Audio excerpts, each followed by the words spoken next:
Voice of Indonesia. Dari Indonesia untuk dunia.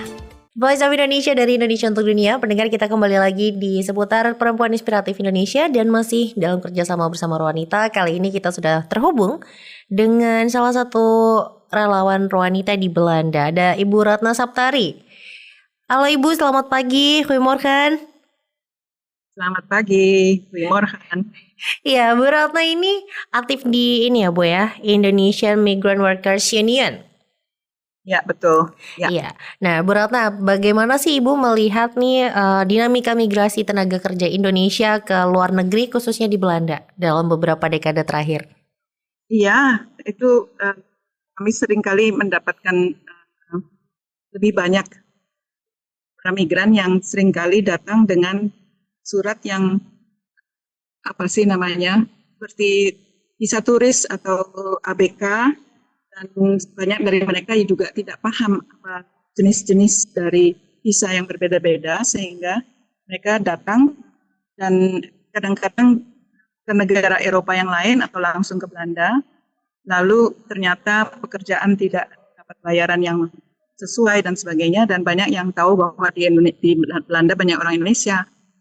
Jadi banyak yang kemudian pergi ke Belanda walaupun awalnya dari Portugal atau dari mana gitu, negara Eropa yang lain.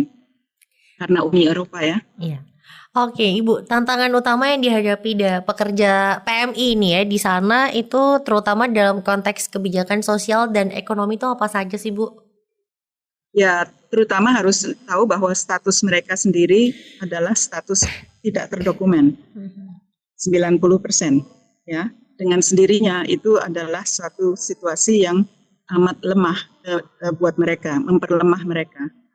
Karena kalau ada apa-apa terus ada yang lapor polisi, lalu mereka langsung dipulangkan atau detensi dan sebagainya.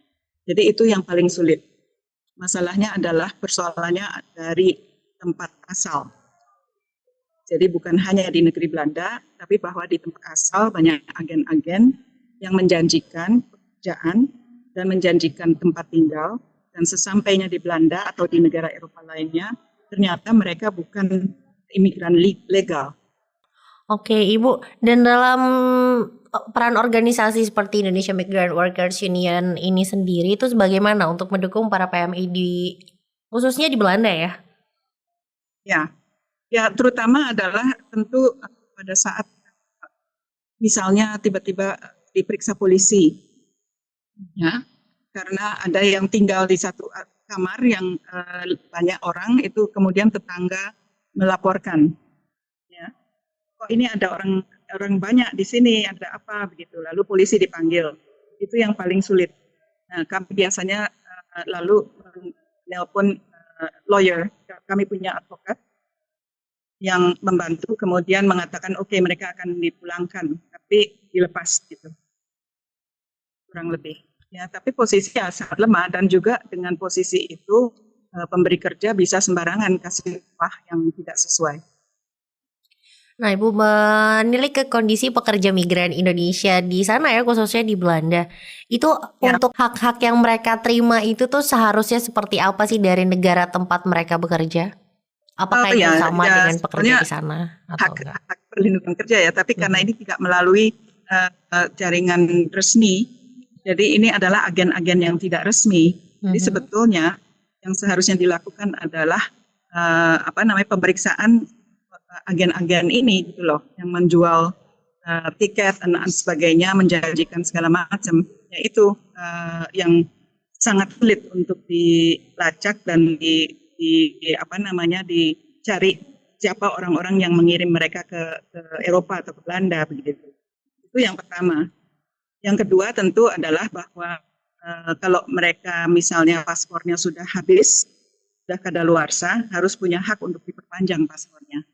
Itu kami bernegosiasi dengan kedutaan kedutaan Indonesia di Belanda untuk perpanjang paspor, supaya mereka paling tidak masih punya paspor walaupun tidak punya izin tinggal. Dan untuk kondisi saat ini nih dengan berbagai dinamika yang terjadi, itu kebijakan menurut Anda yang paling mendesak untuk diimplementasikan oleh pemerintah Indonesia itu apa sih, Bu? Ya sebetulnya terutama udah tapi itu juga harus bernegosiasi dengan pemerintah Belanda adalah hak untuk mendapat izin kerja ya, dan izin tinggal di Belanda. Itu nomor satu. Yang kedua adalah pada saat ada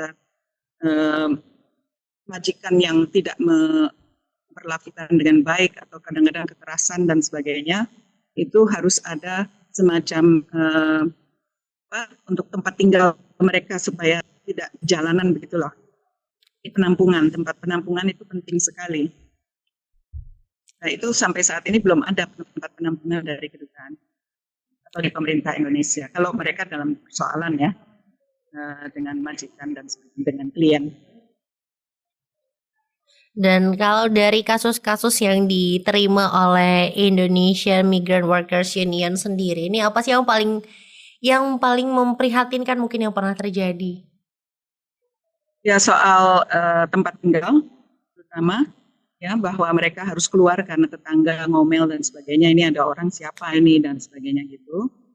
Karena seringkali karena kamar mahal itu ada beberapa orang di satu kamar. Nah ini tetangga kadang-kadang curiga atau kadang-kadang tetangga punya keributan dengan tetangganya yang lain gitu, lalu ingin mempersoalkan itu.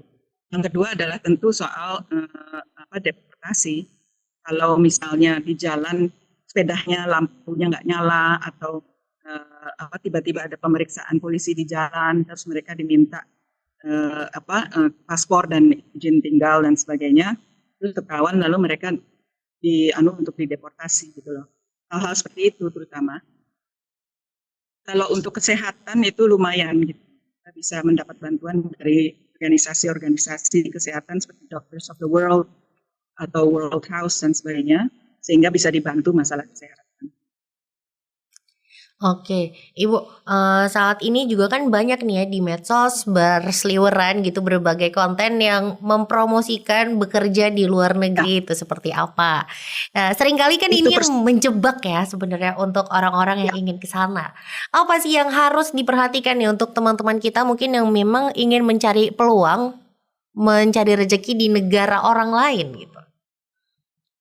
Ya, yang paling penting adalah untuk tahu bahwa jalurnya adalah jalur resmi. Jadi untuk dapat pekerjaan itu ya.